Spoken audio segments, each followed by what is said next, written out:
സ്മൃതി തരംഗം. ആകാശവാണിയുടെ ശബ്ദശേഖരത്തെ ആസ്പദമാക്കിയുള്ള പരിപാടി.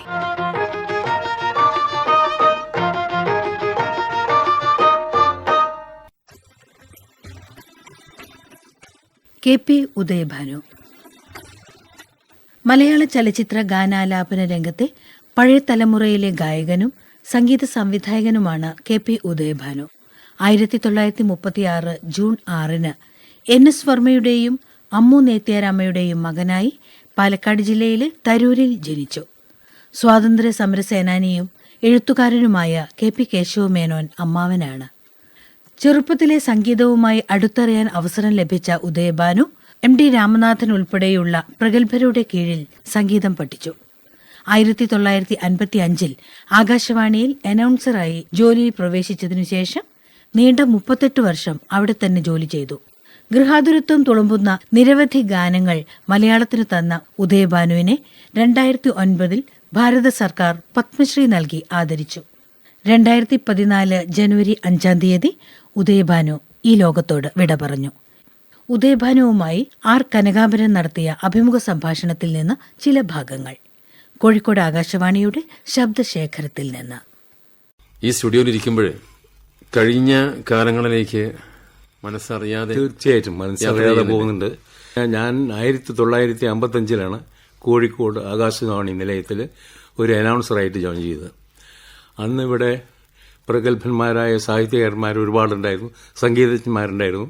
അന്ന് ഉറൂബുണ്ടായിരുന്നു, തിക്കോടി ഉണ്ടായിരുന്നു, KA കൊടുങ്ങല്ലൂരുണ്ടായിരുന്നു, NN കക്കാടുണ്ടായിരുന്നു, P ഭാസ്കരൻ ഉണ്ടായിരുന്നു, K പത്മനാഭൻ നായരുണ്ട്, ശാന്ത P നായരുണ്ടായിരുന്നു, K രാഘവ മാസ്റ്റർ ഉണ്ടായിരുന്നു, പഴയന്നൂർ പരശുരാമൻ ഉണ്ടായിരുന്നു. എനിക്ക് ഒരിക്കലും മറക്കാൻ വയ്യാത്ത ഒന്നാണ് കോഴിക്കോട് ആകാശവാണി നിലയം. എന്റെ ജീവിതം തന്നെ രൂപപ്പെടുത്തിയത് ആകാശവാണി നിലയത്തിൽ നിന്നാണ്. ഞാൻ ഇത്രത്തോളം ആയതും ആകാശവാണിയോട് കടപ്പാടുണ്ട് എനിക്ക്. കോഴിക്കോട് എത്തിപ്പെടാനുള്ള സാഹചര്യം അത് ഞാൻ അവിടെ പാലക്കാട് പഠിച്ചുകൊണ്ടിരിക്കുമ്പോൾ എൻ്റെ അമ്മാവനാണ് KP കേശവമേനോൻ. അപ്പോൾ അദ്ദേഹം ഇവിടെ മാതൃഭൂമിയുടെ ചീഫ് എഡിറ്റർ ആയിരുന്നു. അദ്ദേഹത്തിൻ്റെ കണ്ടിട്ട് ഞാൻ പറഞ്ഞു എനിക്കൊരു ജോലി ആവശ്യമുണ്ട്. അപ്പോൾ എനിക്ക് എൻ്റെ ജോലിക്ക് പറ്റിയത് ആകാശവാണിയെന്ന് ഞാൻ തീരുമാനിച്ചു. അപ്പോൾ ആകാശവാണി ഡയറക്ടറും അദ്ദേഹവും വളരെ അടുപ്പത്തിലാണ്. അപ്പോൾ ഞാൻ പറഞ്ഞു മാവൻ ഈ ഡയറക്ടറോടും പറഞ്ഞു എനിക്കൊരു. അപ്പോൾ ആദ്യം ഒരുപാട് ഒബ്ജക്ഷൻ പറഞ്ഞു, എന്താ വരുന്നവരുടെയൊക്കെ എൻ്റെ ജോലി കാര്യം പറയുകയാണെന്ന് ചോദിച്ചു. അപ്പോൾ ഒരു ദിവസം അയാളെ വീട്ടിൽ വന്നപ്പോൾ ഞാൻ പറഞ്ഞു ഇങ്ങനെ മാവൻ ഇപ്പോൾ ഒന്ന് പറഞ്ഞാൽ തിരക്കില്ല എന്ന്. അപ്പോൾ പറഞ്ഞു ഇങ്ങനെ. അപ്പോൾ മരുമകനാണോ ഒന്നും പറഞ്ഞില്ല. There is a boy Krishnamurthy. ആ കൃഷ്ണമൂർത്തി അന്ന് ഡയറക്ടറാണ്, ASG ആണ്, സ്റ്റേഷൻ ASG സ്റ്റേഷനായിരുന്നു അന്ന്. അപ്പോൾ അയാളോട് പറഞ്ഞു ഇങ്ങനെ ഒരു കുട്ടിയുണ്ടായിരുന്നു എൻ്റെ നാട്ടിൽ നിന്ന്, അയാൾ പറ്റുമെങ്കിൽ നോക്കുക അല്ലെങ്കിൽ പുറത്ത് തള്ളിക്കളയാന്ന് പറഞ്ഞു. അപ്പോൾ അയാൾ എന്നെ വിളിച്ചു പറഞ്ഞു എന്നാ പേരെന്താ ചോദിച്ചു. ഞാൻ പറഞ്ഞു ദേവാനുമാണെന്ന്. തമ്പൂര് പോട തെരിയുമാ? തെരിയെന്ന് പറഞ്ഞു.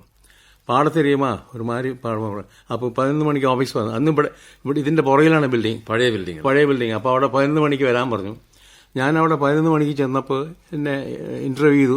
കുറേ വാക്കുകളൊക്കെ തന്നു, ഇംഗ്ലീഷിലും മറ്റേ മലയാളത്തിലുള്ള വാക്കുകളൊന്നും ഒരു 2 പാസേജ് വായിക്കാനൊക്കെ തന്നു. അതെല്ലാം ഞാൻ ചെയ്തു. പിന്നെ പാട്ട് പാടാൻ പറഞ്ഞു, പാടി ഞാൻ. അപ്പോൾ അവിടെ ഒരു ജോസഫ് പറഞ്ഞൊരു പ്യൂണുണ്ടായിരുന്നു അന്ന്. അപ്പോൾ അദ്ദേഹം എന്നെ വിളിക്കാൻ വന്ന് പറഞ്ഞു ഡയറക്ടർക്ക് വളരെ ഇഷ്ടപ്പെട്ടു തോന്നുന്നു, നിങ്ങൾക്ക് സാറിന് ജോലി കിട്ടും എന്തായാലും. അപ്പോൾ എനിക്ക് സന്തോഷം. അപ്പോൾ എന്നോട് പറഞ്ഞു അന്നത്തെ തെരഞ്ഞെടുപ്പിന്റെ രീതി അങ്ങനെയായിരുന്നു. അതെ, അങ്ങനെ. അന്നിപ്പോൾ വേറെ പ്രശ്നമൊന്നുമില്ല. അയാൾക്ക് തോന്നിയ ആരെയും വെക്കാം, ഡയറക്ടർക്ക് തോന്നിയ ആരെയും വെച്ചാൽ വെക്കാതില്ല. അതെ, ഈ എഡ്യൂക്കേഷൻ ക്വാളിഫിക്കേഷൻ ഒന്നുമല്ല, ഒന്നുമല്ല, ഒരു പ്രശ്നമല്ല. അന്ന് ആ സമയത്ത് എനിക്ക് തോന്നുന്നു ഡിഗ്രി ആയിരുന്നു. അല്ല, അന്ന് ഡിഗ്രി ആയിരുന്നു. പക്ഷേ ഒന്നും അല്ല, ഡിഗ്രി അല്ലാത്ത ഒരുപാട് ആളെ വെച്ചിട്ടുണ്ട്. അപ്പോൾ എന്നോട് പറഞ്ഞു ഇങ്ങനെ ഒരാഴ്ച കഴിഞ്ഞ് വരാൻ പറഞ്ഞു. എന്നോട് 75 രൂപ ശമ്പളം തരാന്ന് പറഞ്ഞു, 75 റുപ്പീസ്. എനിക്കതിന് വലിയൊരു കാര്യമായി ഞാൻ കരുതുന്നു. വലിയ സംഖ്യയാണ്. അതെ, അന്ന് വലിയ സംഖ്യയാണത്. ഞാൻ ഇവിടെ ജോയിൻ ചെയ്യാൻ വന്നു. അപ്പോൾ എന്നോട് പറഞ്ഞു ഇങ്ങനെ കേശവൻ അതിനെക്കുറിച്ച് ഒന്നും സംസാരിക്കില്ല, പോയോ ജോലി കിട്ടിയോ ഒന്നും പറഞ്ഞില്ല. താമസം അദ്ദേഹത്തിന്റെ കൂടെ തന്നെയാണ്. അദ്ദേഹത്തിന്റെ കൂടെ തന്നെ. ഇത് ഞാൻ ഇന്റർവ്യൂ കഴിഞ്ഞ് പുറത്തേക്ക് പോകാൻ നിൽക്കുമ്പോൾ എന്നോട് പ്യൂൺ വന്ന് പറഞ്ഞു ഡയറക്ടർ വിളിക്കണോ നിങ്ങളെ. അപ്പോൾ ഞാൻ വിചാരിച്ചു എന്താ വല്ല കുഴപ്പമുണ്ടായോ. ഞാൻ പോയി. അപ്പോൾ എന്നോട് പറഞ്ഞു കേശവൻ എങ്ങനെ അറിയുമെന്ന് ചോദിച്ചു. അപ്പോൾ എനിക്ക് വലിയ വിഷമായി. മാവനാണെന്ന് പറയാൻ പറ്റില്ല, അയാൾക്ക് ഇഷ്ടമല്ല. അത് ഞാൻ പറഞ്ഞു എന്റെ നാട്ടിലത്തെ എനിക്കറിയാറുണ്ട്. ഇല്ല you don't tell me lies. അപ്പോൾ അയാൾക്ക് എൻ്റെ ഇന്റർവ്യൂവും കഴിഞ്ഞപ്പോൾ അയാൾക്ക് തോന്നി ഞാൻ ഇത് ശരിയല്ല, വളരെ അടുത്തൊരാളാണ് തോന്നിക്കണം. അപ്പൊ ഞാൻ പറഞ്ഞു എൻ്റെ അമ്മാവനാണ്. അയ്യോ എന്താ മനുഷ്യനെന്താ അപ്പടി ചെയ്തിട്ടാ ഞാൻ ഫോൺ ചെയ്യാൻ പോയി. അപ്പൊ ഞാൻ പറഞ്ഞു സാർ ഫോണിയുണ്ട്, പുള്ളിക്ക് ഇഷ്ടപ്പെടില്ല അത്. അപ്പൊ പിന്നീട് പറയാൻ പറഞ്ഞു. പിന്നെ അങ്ങനെ ഞാൻ പോയി ഇവിടെ ജോയിൻ ചെയ്തു. 1955 ജനുവരി 5 തീയതി എനിക്കിപ്പോഴും ഓർമ്മയുണ്ട്. ആകാശവാണി ജോയിൻ ചെയ്ത്. ഈ ആകാശവാണിയാണ് എന്നെ എത്രത്തോളം ആക്കിയത്, ഈ പത്മശ്രീ വരെ കിട്ടാനാക്കിയത്. അത് ഞാനത് ചോദിക്കാനിരിക്കുകയായിരുന്നു. പിന്നെ ഒടുവിലാവട്ടെ എന്ന് ചോദിച്ചു. ഈ ഒടുവിൽ പത്മശ്രീ വരെ എത്തി നിൽക്കുന്ന ഈ പിന്നണി ഗായകനെയാണ് പരിചയപ്പെടുത്തിയതെന്ന് പറയാൻ ഞാൻ വിചാരിച്ചിരുന്നു. താങ്കൾ തന്നെ ആദ്യം പറഞ്ഞു. അത് ഞാനെന്നും കടപ്പെട്ടതാണ്. എനിക്ക് എന്നും ഞാൻ എല്ലാവരോടും പറയും, ആകാശവാണി എന്നെ ആദ്യത്തെ ചലച്ചിത്ര പിന്നണി ഗായകനും ആകാശവാണി. അത് രാഘവ മാസ്റ്ററാണ് കാര്യം. മാസ്റ്റർ ഇവിടെ ഉള്ളതുകൊണ്ട്, മാഷ് ഞാനും ഒരുപാട് പരിപാടികൾ പങ്കെടുത്തുകൊണ്ട് അന്ന് മാഷൊക്കെ ഒരു സിനിമ കിട്ടിയപ്പോൾ എന്നോട് പറഞ്ഞു, അതിൽ 2 പാട്ടുണ്ടല്ലോ, അത് താൻ പാടിക്കാമെന്ന് പറഞ്ഞു. അങ്ങനെ 2 പാട്ട് പാടി ഞാൻ മദ്രാസിൽ പോയപ്പോൾ, റെക്കോർഡിംഗ് മദ്രാസിലായിരുന്നു. മദ്രാസിൽ പോയപ്പോൾ പ്രൊഡ്യൂസർക്ക് ഒരു വിഷമം എന്നെ കൊണ്ട് പാടിക്കാൻ. അയാൾക്ക് AM രാജ പാടണം. അന്ന് AM രാജൻ ടോപ്പ്. അത് പടം നായർ പിടിച്ച പരിപാടി. അതെ, 56. അപ്പൊ മാഷ് പറഞ്ഞു, ഞാൻ കൊണ്ടുവന്നിട്ട് ഒരാളെ, ഈ പാട്ട് നന്നായാലും ചീത്തയായാലും മ്യൂസിക് ഡയറക്ടറെ കാണാൻ ചുമതല എന്ന് പറഞ്ഞു. മാഷ് പറഞ്ഞത് ഉദയഭാനു പാടിയാൽ മതിയെന്ന്. അയാൾ എന്ത് ചെയ്യാനും സമ്മതിക്കില്ല. അവസാനം 3ാമത്തെ ദിവസം രാഘവമാഷ് പറഞ്ഞു, ഉദയഭാനു പാടിക്കില്ല, വേണ്ട, നിങ്ങൾ AM രാജ പാടിക്കുകയാണെങ്കിൽ പാടിച്ചോ, പക്ഷെ സംഗീത സംവിധായകൻ ഞാനായിരിക്കില്ല, നിങ്ങൾ വേറെ ആളെ വെച്ചു.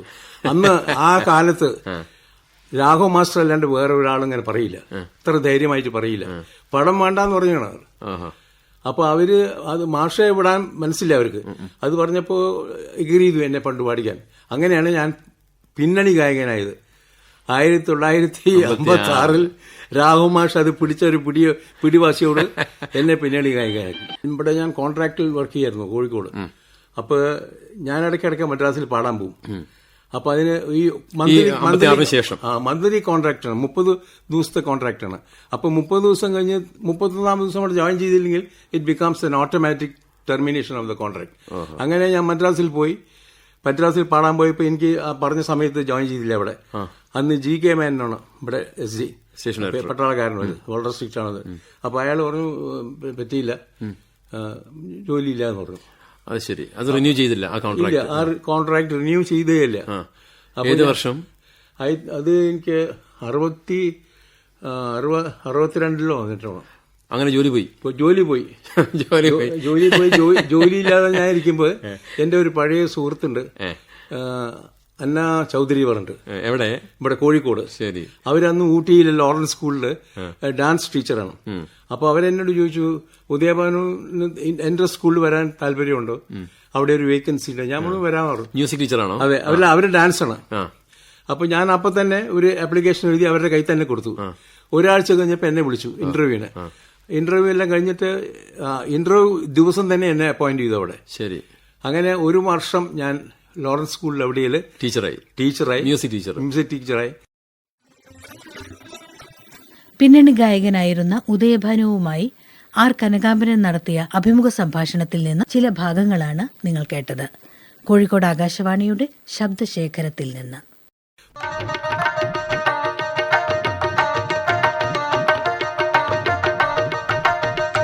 ഇന്നത്തെ സ്മൃതി തരംഗം സമാപിക്കുന്നു.